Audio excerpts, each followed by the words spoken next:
ورنہ جتنے حضرات یہاں موجود ہیں بہت اچھی طرح جانتے ہیں، جس نے میٹرک بھی سائنس میں کیا ہوگا نا اسے یہ بات معلوم ہوگی کہ آسمان جس کو انگریزی میں اسکائی کہتے ہیں، یہ سائنس کا لفظ نہیں ہے۔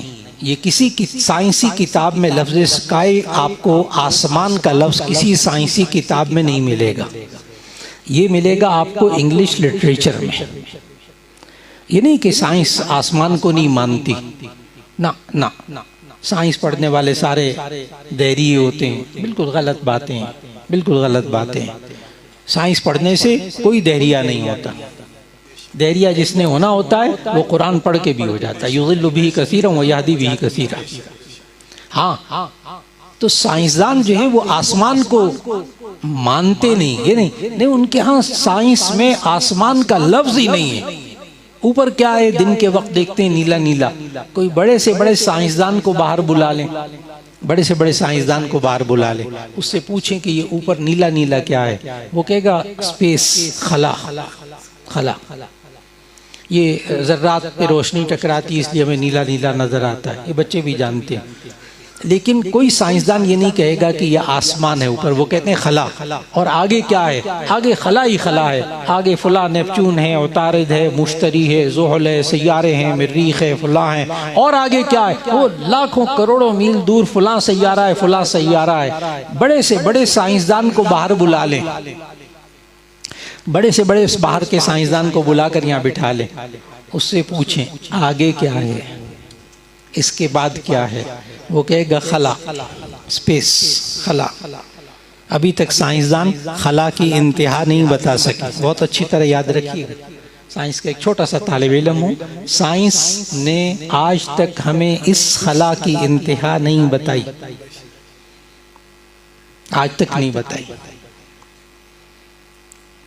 ایک دفعہ بات ہو رہی تھی اسی موضوع پر، تو میں بار بار، اب تو ذرا مختصر وقت ہے تو ذرا مختصر رکھ رہا ہوں، تو میں نے کہا کہ آگے کیا ہے، آگے خلا ہے، پھر کہا آگے کیا ہے، آگے خلا ہے، اس کے آگے مریخ کے آگے کیا، آگے خلا ہے۔ تو جب بار بار خلا کا لفظ ذکر کر رہا تھا تو ایک صاحب بیچ میں سے بڑے جذبے میں کھڑے ہو گئے، جوش میں، کہنے لگے مولانا آج پتہ چلا ہے کہ دنیا بیت الخلا ہے۔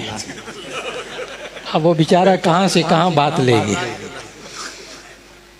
اس لیے میں نے زیادہ اصرار نہیں کیا خلا پہ۔ تو وہ کہنے لگا آگے خلا ہی خلا ہے۔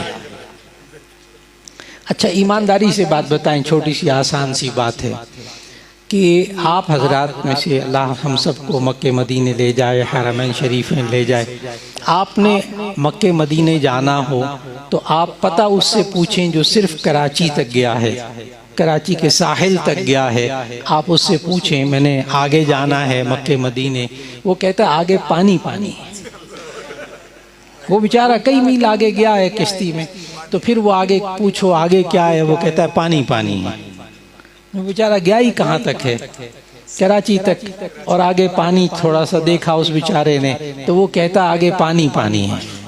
دیکھو عقل مندی کا تقاضا کیا ہے کہ آپ اگر عقل مند ہیں تو مکہ مدینے جانے کے لیے آپ جو کراچی تک گیا ہے اس سے راستہ پوچھیں گے، یا وہ آگے ساتوں سمندر پار کر کے واپس آیا ہے حج اور عمرے کر کے، اس سے پوچھیں گے، کس سے پوچھیں گے آپ؟ اور جو وہ کہہ رہا تھا آگے پانی پانی ہے، تو جہاں تک وہ کہہ رہا ہے وہاں تک اس کی بات مان لیں۔ تو جب سائنسدان کہہ رہے ہیں کہ آسمان کوئی چیز نہیں، بس آگے خلا ہی خلا ہے، تو پھر جو ساتوں آسمانوں سے اوپر ہو کر واپس آئے ہیں آگے کی بات ان کی مان لیجئے۔ سائنس جواب دیا میں نے، سائنس کی کہاں تک مانے جی، جہاں تک سائنس کہتی وہاں تک اس کی بات کو مان لیں۔ اور جو ساتوں آسمانوں سے واپس ہو کر تشریف لائے ہیں، معراج ذہن میں آ رہی ہوگی صلی اللہ علیہ وسلم، تو آگے کی بات ان کی مان لیں کہ ساتوں آسمانوں سے اوپر آگے بھی کچھ ہے، اور یہ آپ کو معلوم ہوگا صرف وحی الہی سے۔ آسمان کا وجود بھی اگر معلوم ہوگا تو وحی الہی سے، کائنات کا وجود بھی معلوم ہوگا تو وحی الہی سے۔ اور اچھی طرح یاد رکھ لیجئے گا، دو باتیں ہو گئی اب تک. ہمیں وحی الہی سے کیا معلوم ہوتا ہے؟ پوری زندگی کے احکام ہمیں وحی الہی سے معلوم ہوتے ہیں. نمبر دو، اس زندگی کا آغاز، اس کائنات کا آغاز، اس کائنات کی حقیقت اگر ہمیں معلوم ہوتی ہے تو صرف کہاں سے معلوم ہوتی ہے؟ وحی الہی سے.